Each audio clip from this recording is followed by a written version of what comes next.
Hello everyone. In this video we are going to see the concept of getter and setter in JavaScript.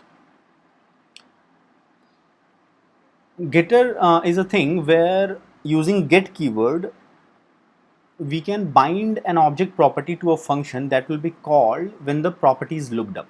So for example, let's say there is an object obj. Now if we have a property, let's say val 10 or 20 whatever, so when we are accessing that object, so for example obj.val, we are accessing that object, then that is called reading, right? That is where getter comes in. What getter does is that you can create a property like val or something, but that is not an actual value, but rather that is a function which will be computed when you access that value. So for example, when I access this value, then it's nothing, like 10 is defined in obj.val and that 10 is printed, right? But you can have something like this: get is the keyword, and then after get you can write a function with name, let's say foo. But since you have written get in front of it, which means that it is not a normal function, it is a getter function, right? It is called a getter. Getter means that this name foo is now like, so it binds an object property, which means that now this foo property is bound to this obj. So like obj.val is there, similarly obj.foo is also there. But when the property is looked up, which means that when the property is read, when you read obj.val, then simply 5 is read, that's it. But when you read, when you access obj.foo, then actually this function is called, and whatever you return, that is read from obj.foo. So let me show you by an example. But when you are accessing it, then it does not make any difference. Like while you are accessing it, it does not show any difference, but actually just the difference is in the way you are defining it. So let's see. So let's say there is a function foo, but that is a getter function. So get foo, and that function now you can define whatever you want. So let's say for simplicity return 20. Okay, now you can see that when I am calling obj.val, I am accessing obj.val, then 10 is printed, that's fine. Similarly, when I access obj.foo, you can see that 20 is printed. Now the difference is that, so you can understand that the way of accessing a getter is simply like exactly the same way you access a normal property. Like, so like you access obj.val, similarly you access obj.foo, but since it is a getter, obj.foo, it is not a normal property. Since it is a getter, now this function will be called. So you can prove it by printing here. So let's say print something, print hello. Then you'll see that when this thing will be executed, then when this thing obj.foo will be printed, then while I am trying to access, so let's print something else. So let's print obj.val also. Okay, now you can see that obj.val, yeah, 10 is printed directly. But when obj.foo is accessed, then firstly this function is called, you can see, and then whatever is returned, that value is given as obj.foo. So that is what a getter is. And there is a similar concept of setter, which we will see next. But just to give you a highlight, that obj.foo, when I am trying to access it, when I am trying to read it, then getter sort of thing is called, right? And when I am trying to set it, so obj.foo is equal to 5 or 3, whatever, right? Then setter is called. So instead of get, we use set, and then something like this will be handled, which we'll see next. Okay, so for now let's see only this, that yeah, obj.foo can be accessed like a normal property, and what will be the value which will be returned? The value will be returned at that time. The function will be called, and whatever the function will return. The function will return this dot val plus 1, this dot val is 5, 5 plus 1 6, and that's why this obj.foo is equal to 6. But from outside it will look simply like obj.foo is a property, right? But internally it is a getter property, right? Later we'll see something called pseudo property, which combines getter and setters in some way. Okay. So one thing we have already used, but we have not explicitly mentioned it, that like earlier we used to have normal functions, and inside that this was pointing to that object in which that function was called. So obj.foo, so let's say this foo would have been a function, not a getter. Then if it was a function, normal function, then obj.foo, when it will be called, obj.foo with bracket parents, when it will be called, then inside foo function this will be obj. Exactly in the same manner in getter and setter also, this is exactly how it behaves in a normal function, because anyways getter and setters are functions only, right?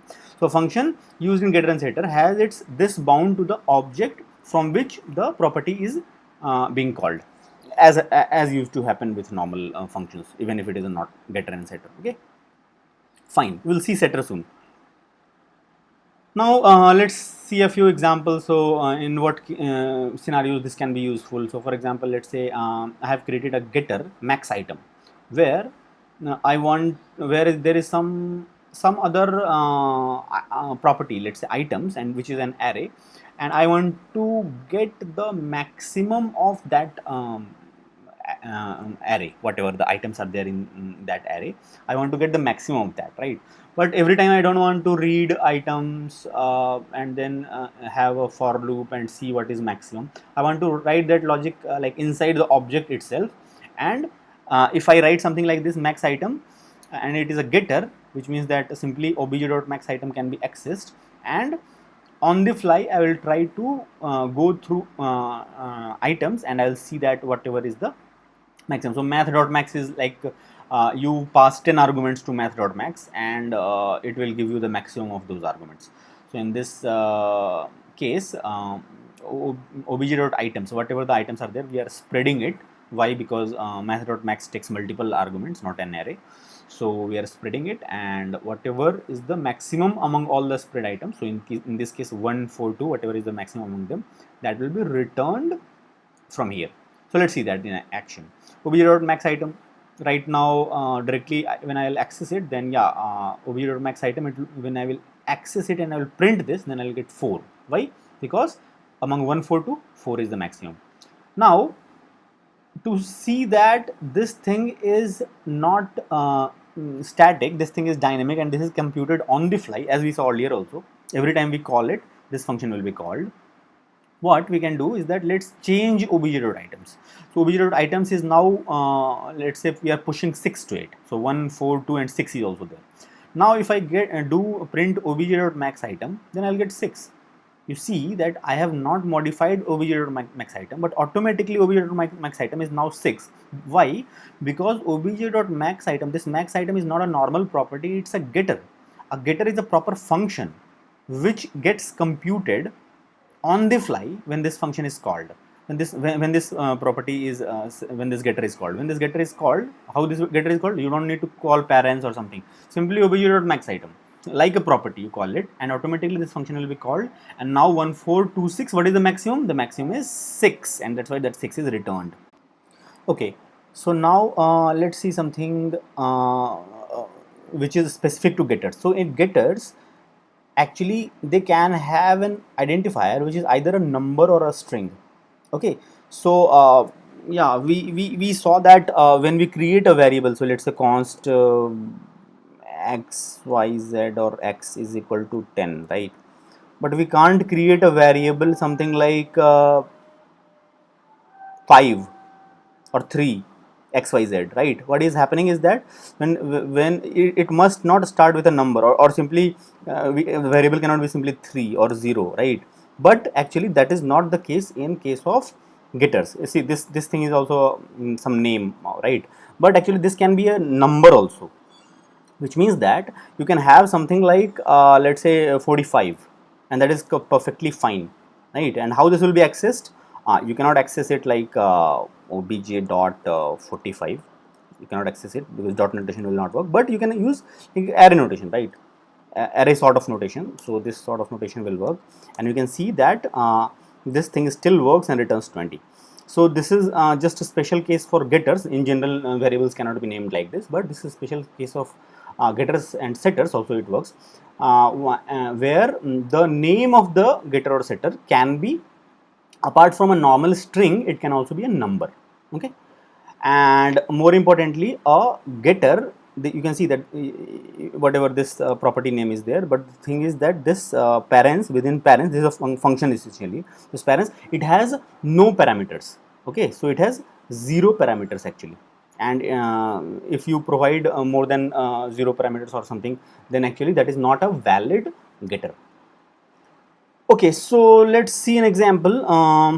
So items 5, 10, and let's see. So it can have a number also, right? So let's say see a getter of 0 and getter 1, and let's say this returns items 0, this returns items 1, and 5, 10 is present in items. Now simply obj 0 will be what? 5. Obj 1 will be what? 10, because this is how it is, right? So obj 0 will be 5, obj 1 will be 10. So this is the purpose of number identifier getters. Okay, next, if you try to reassign, if you created a getter, right? So if you let's say obj.val, you try to reassign, then it works, right? Obj.val, obj.val, right? And obj.val was, let's say, earlier 10, right? And now I changed obj.val to 20, obj.val to 20. Now it is plain and simple, right? Earlier it was 10 and now it is 20. But I say, let's say obj.foo is let's say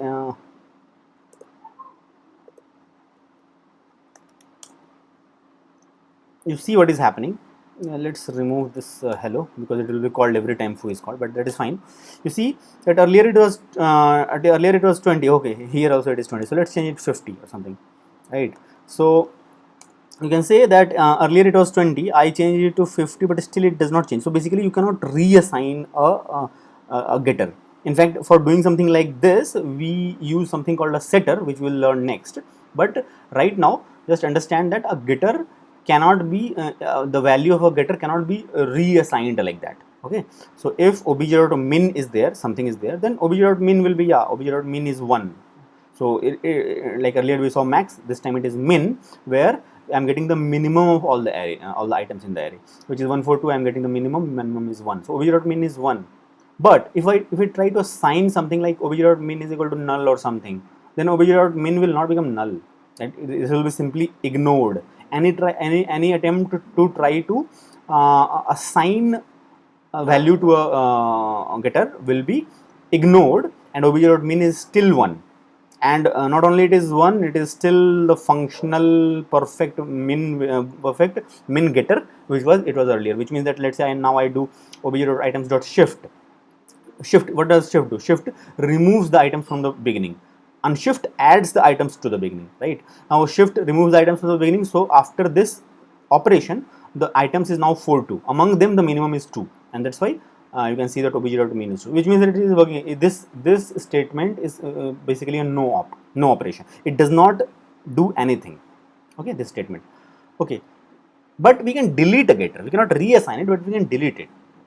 So we can delete it something like this using delete operator. We already learned it that if we have a property, so like, let's say right now we have some val, right, and we can access it like this, that is fine, right? But the thing is that we could very well delete it, something like this, using delete operator. Delete obj.val and then print it, then you see that it is deleted. But the thing is that the same thing which we are doing right now for normal properties, we can also do that for getters also. So getters can be also removed using the delete operator, which means that obj.foo will be 20 and then it is removed, which means that there is no such getter or property or nothing is there known as obj.foo.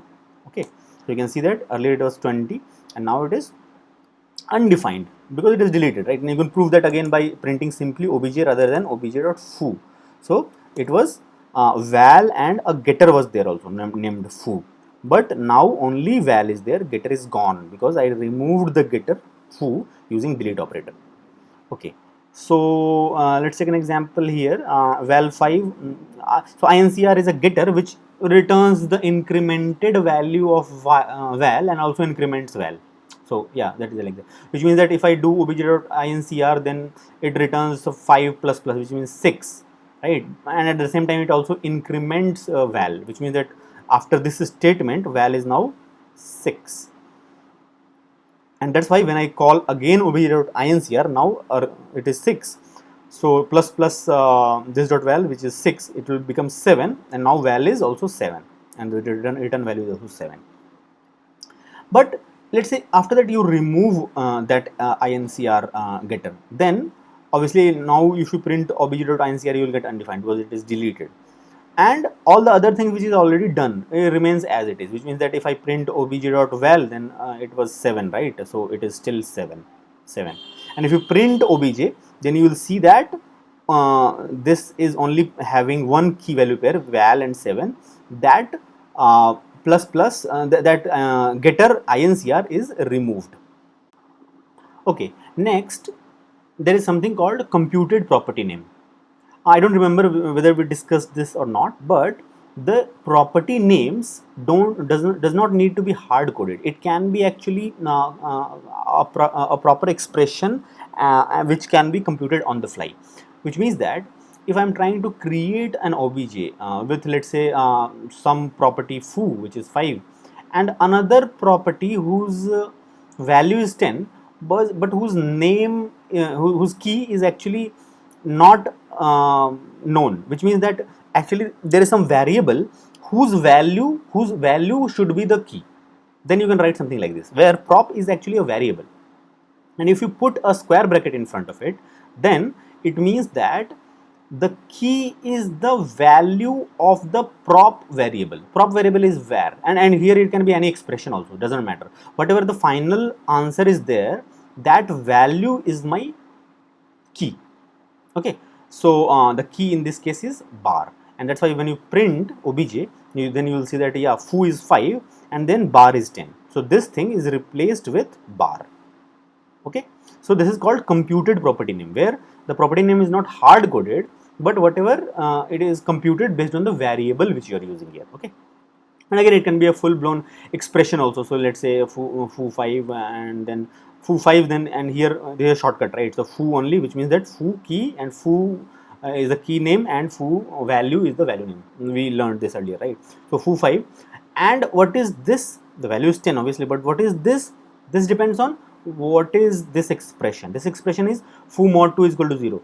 Foo is 5. 5 mod 2 is equal to 0 is false, and that's why this is not bar, this is bars, and that's why this is bars 10. Had this 5 been let's say 10 or 6, some even number, then foo mod 2 is equal to 0 will be true, and then this would have been bar. This would have been bar instead of bars. So you can see that this key value is dynamically created, right, based on the expressions final evaluated value.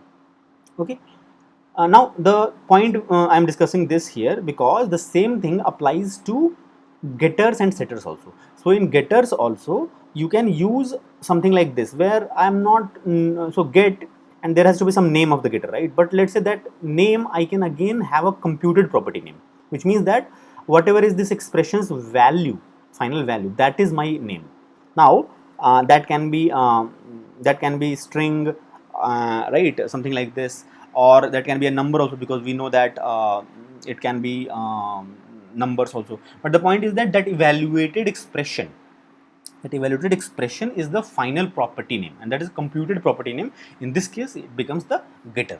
Okay, so you can clearly see that obj dot bar, yeah, so this expression with this will evaluate to bar, and that's why obj dot bar is the getter, and obj dot bar getter behaves exactly like the earlier case, where it is like this dot foo plus 1. So this dot foo is 5, and which means that this getter is working perfectly with obj dot bar. Bar is the getter, and bar getter property name is dynamically created, and that's why it is a computed property name for this getter. Okay, so we were talking about setters. Setters are similar to getters, but we saw that obj.foo obj.foo, this is like accessing the value, right? If you simply print this obj.foo and then 20 will be printed, this is accessing, and that's why it is called getter. It is like reading. The opposite of that is writing, which means that if I write something like obj.foo is equal to 20, right, then this syntax will not work. This syntax will not work. Actually, uh, actually something like this will work. So obj.set foo, if you do, then whatever the value you are assigning, that passed as a function. You can understand. So and then here you can do whatever, and here you will not return anything. Here you will perform some operation, right? You will perform some operation. So if you do something like this, if you do something like this, then what will happen? What will happen? So what you want to do, let's say you want to modify something. So let's say I want to modify this dot val and add 5 to it, whatever, right? And this dot val at so I'm not using this val, but let's use that val. So this dot val is equal to val or something like this, let's say. So you understand, and this can be anything, any name. So x, y, z, or x, any name you can give, that is fine. It is just a parameter name. But the point is that like getters are called when you access that.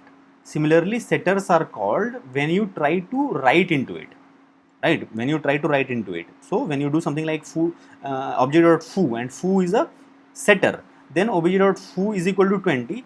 Then when you do something like this, then a function will be called, where whatever you are assigning, that thing is passed as the argument of this function. And again, getters had no arguments. Here you must have exactly one argument, and that is the value assigned from the right side, right? So this x will be 20, and then whatever you do with this x, that you can do, you can modify any other thing. So for example, right now obj.val, you can see that obj.val was what? Obj.val was 10, right? Now I did obj.foo is equal to 20, but what obj.foo is equal to 20 is doing? It is changing val to whatever x is. And what is x? X is 20 you're passing, right? So if now you print obj.val, so even if I have changed obj.foo, actually I have assigned obj.foo, but that is a setter. That's why the function will be called, and that function modifies val, and that's why now you'll see that this obj.val now becomes 20, because that was the operation which was done as a part of this setter. Okay, so that is what it is. It binds an object property, again similar to a getter. It binds an object property to a function to be called when there is a attempt to set that property, which means that we are writing that property, sort of, right?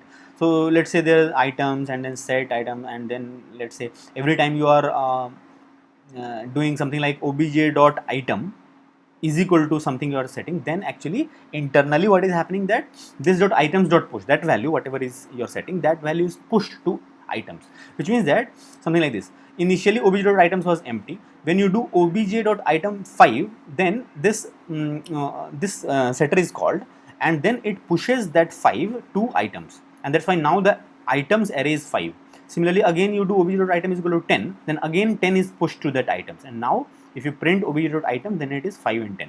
So you can understand, right? It's simply looking like a property which is being set, but actually it is a setter, which means that a proper function will be called, and whatever you do inside this, that will happen, right? And now a small change. So let's say I don't know, like return is not needed here, but let's see what happens. So let's say I return something, then on the face of it, nothing will change. But let's see, let's say const p is equal to, and let's try to see the value of p. Let's try to see the value of p, and you can see that the value of p is 20. Okay, and what if I don't return anything? Then also the value of p is 20. Okay, let's print something. Hello. Okay, so last assigned value. Okay, last assigned value, that is t. Okay, so basically, yeah, so what is happening is that it's like behaving like this return thing. So you can remove this return, it is not using anything. So what is happening is that a normal assignment is what, like you do something, let x is equal to y is equal to means let y is already there, and let y is equal to, let's say, 5 is there, right? And you are printing 5. You are printing 5 means you are printing y, and let's say you are doing x dot y, x dot is equal to y is equal to 10 or something like this, right? Then what happens? If you print x,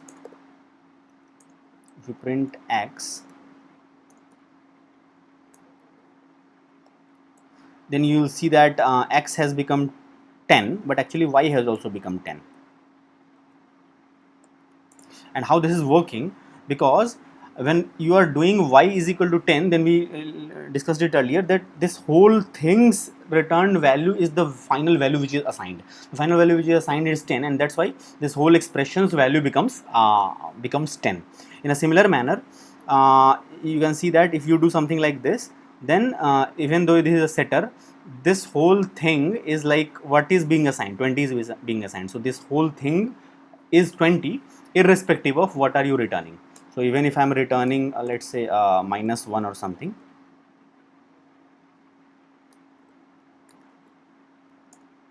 then also p is 20. You can understand. So it is like looks like the return value inside a setter is simply ignored. So you can simply don't remove this return, it is not needed.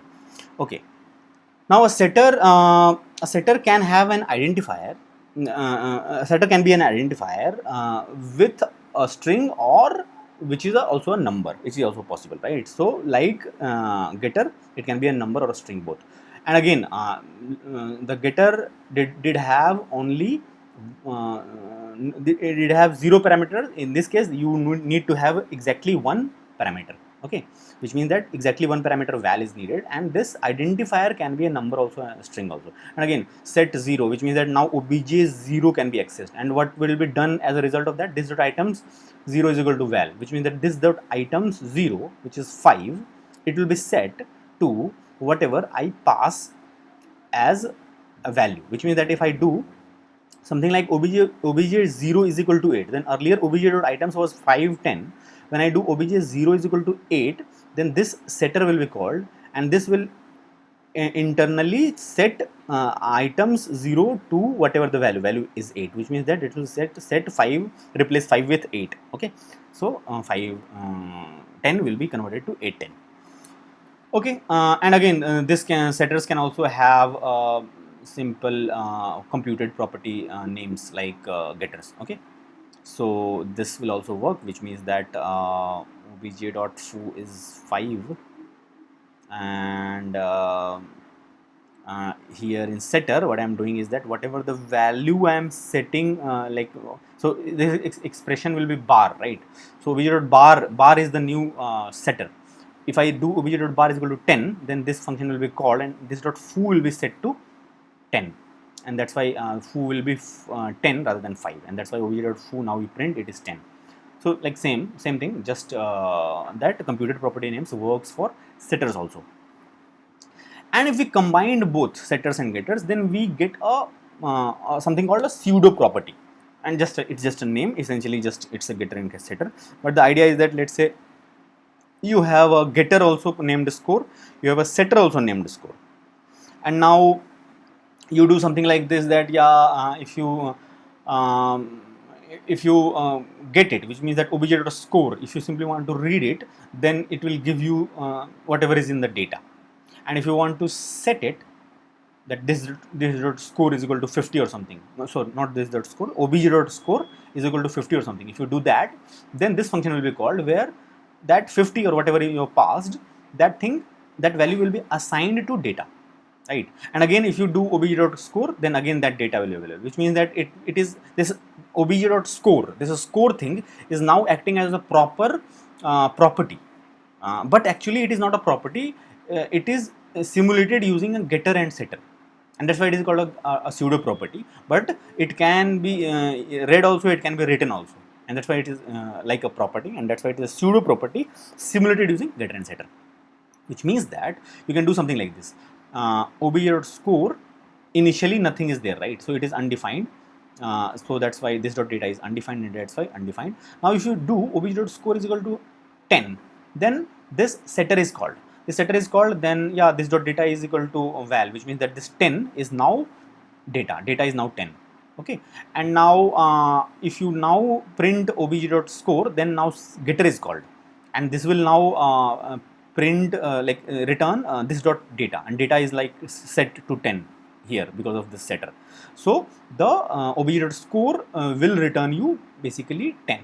Okay, but now you might be thinking that, yeah, so this could have been very easily done by simply having a simple obj is equal to, and I have like score undefined, right?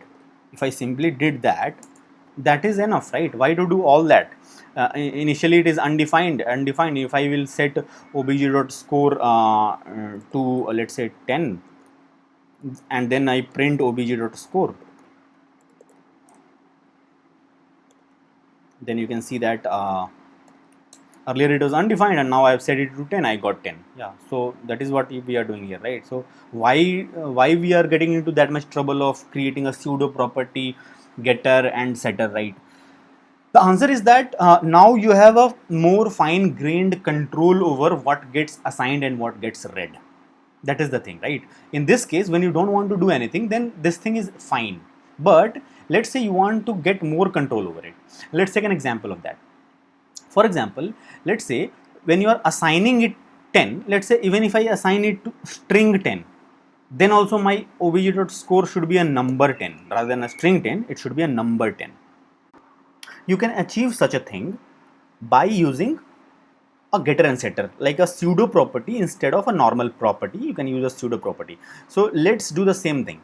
So now what I am doing is that when I'm setter, I have when I'm implementing the setter, I have modified it like this, that whenever the value you are getting, then you use number dot parse float. So number dot parse float is something like if you see, then let's print number dot parse float. So it's like you pass 5.8, then obviously it will return you 5.8 because you have not done anything. But even if you pass a string 5.8, then also it like that string also it converts to a proper number, right? And if you have anything like hello or something later, then also it works. What it does is that it sees that from the beginning till where it can read number, then it reads number, and after that if non number things like strings or something like characters or something is there, then it ignores that. But if you start something with non number, so something like hello, then it will not work, right? Because it has no idea that where to look for the number. Okay, so it will be a nan, but at least it tries its best to read number out of something, right? So if you write something like 10 points, then it will try to convert it to a number, right? And then again there is a similar concept of and if you do 10.5 points, then you can see that 10.5, but there is a similar concept of number dot parse int is also there instead of parse float. And now if you do this, then the same thing, but it extracts integers rather than float. Okay, so that is fine. But right now let's do parse float val, which means that now this val, even if it is a string or something, then also it will try its best to extract a number out of it, and that number will be assigned to data, which means that data is still number, doesn't matter what you pass, what you try to set.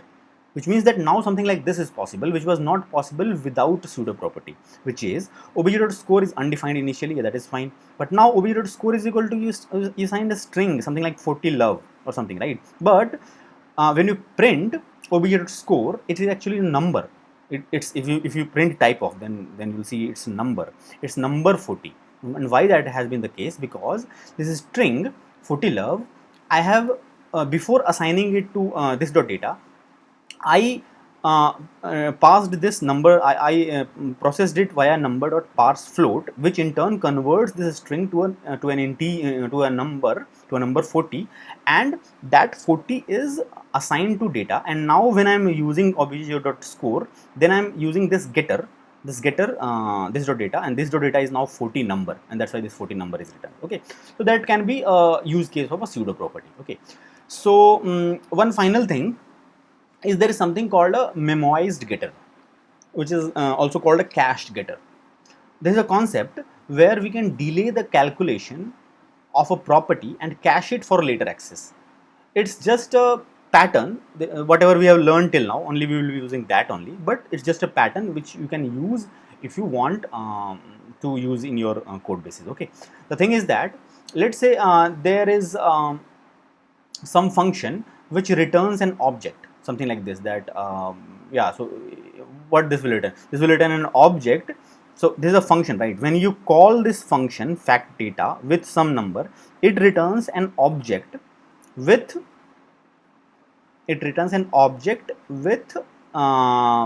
n as whatever you passed n, and then there is another getter, and inside that something like this is there, but we'll see that with the example. See what is happening. Fact 10 is equal to let's say fact data 5 or something, right? So the better name of this should have been fact 5 or something, but doesn't matter, whatever is the name. The thing is that when this I call this, then when I print this, then you can see that yeah, n is 5 as expected, which because 5 I passed, and fact is a getter, that is fine. Now you see that this is used to delay the, so let's say I want to have something in fact, right, but that process is very time consuming, and that is compute intensive, which means that I don't want to unnecessarily compute the fact unless I'm sure that that will be used. If that will not be used, then I don't want to spend my CPU time in order to compute this fact. So right now I'm just getting the, so let's say some function factorial is there, which in turn is called, and whatever is this dot n, so in this case 5 is there, so 5 factorial will be called. But then this 5 can be 500 also, or 50 also, right?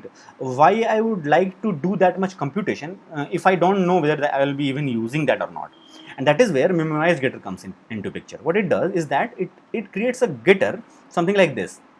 And what it will do is that as long as you are using a normal function till that time, what is n5, so that is fine. You have not used, you don't want to see the factorial value till the time you don't want to know the factorial value. The factorial value is not computed at all, because that is inside a getter.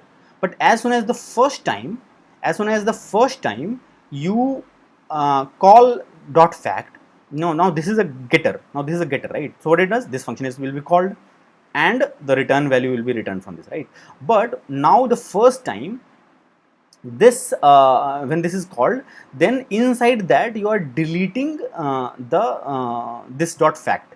Now actually it looks like it might give error, but it does not give error. This is the way this is allowed in JavaScript, which means that inside the getter you can delete the getter also. Inside the setter you can delete the setter also. Okay, so that is allowed. So you are deleting this dot fact, which means that this function itself, you are deleting, you are removing this getter itself from this object, whatever, right? And as soon as you remove it, as soon as you remove it, then now this dot fact will not be available, because earlier this dot fact was a getter. Now this dot fact you removed, so nothing is there. So as soon as you removed it, you assigned also up, but this is not a getter, this is a normal property, that this dot fact is equal to some value, which means that this dot fact is not, this is a normal property, like fact property. I deleted a getter and created a normal property fact, and assigned it the value which I want to get, and I returned that value, which you understand, right? If you assume a bracket, then the assignment, the whole evaluation expression will be whatever is assigned. So if you do something like return something equal to something, then it does two things: it assigns the value, and the assigned value is like returned. Okay, so now the assigned value is returned, which means that 120 is returned.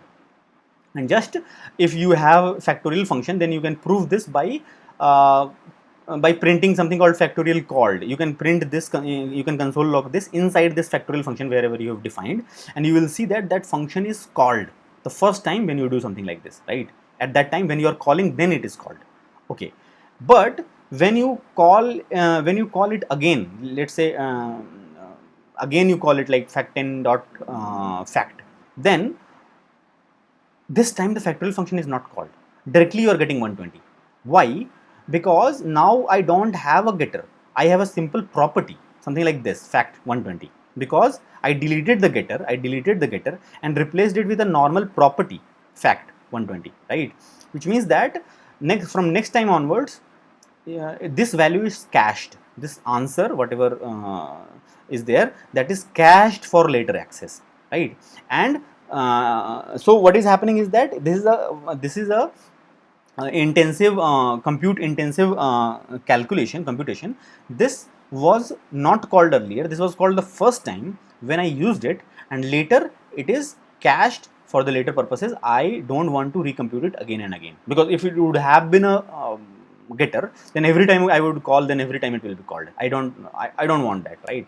And I don't want that type of computation. That's why this is done. And more importantly, this is like please don't do this when you know that this value might change. Okay, so let's say you know that this value I will keep on changing n, and every time I want fact, then I want to get the latest factorial n. If you want that, then don't delete it, let it be a getter, right? But in this case, if you know that you are not going to change n, then it's better to use this. So this is like up to the developer to understand that whether what is his or her requirement. As per that, they can memoize it. So caching is just a another term for memoization. Okay. So yeah, that will be all. That is memoized getter, and that is all about getters and setters. So that will be all for this one. Thanks.